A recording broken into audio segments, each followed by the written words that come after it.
এখন আমরা বকখালি বেনফিশ মৎস্য দপ্তরে আছি। ওখান থেকে আমরা যাব জম্মু আইল্যান্ড, যেটা নাকি সমুদ্রের মাঝখানে অবস্থিত।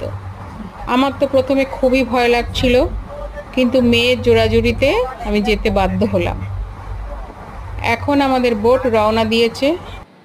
তার আগে একটু বলে নিই, এই জম্মু দ্বীপে আগে পর্যটকদের নামতে দিত, কিন্তু এখন ওখানে দুষ্কৃতীদের আধিপত্য বেড়ে গেছে, যার জন্যে আর ওখানে পর্যটকদের নামতে দেয় না।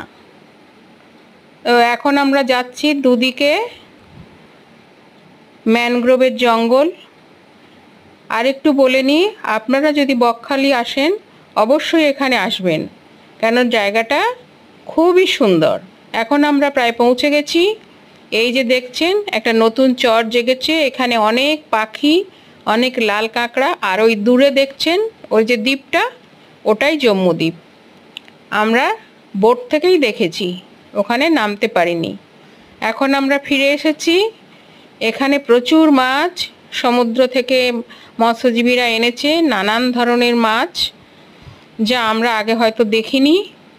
কিন্তু এই মাছ আমরা কিনতে চেয়েছিলাম। এখানে পাইকারি বিক্রি হয়, খুচরো বিক্রি হয় না। আপনারা যদি কিনতে চান তাহলে পাশে আড়ত আছে, ওখান থেকে আপনারা কিনতে পারেন। আমরাও ভাবছি ফেরার পথে যদি কিছু মাছ এখান থেকে সংগ্রহ করতে পারি।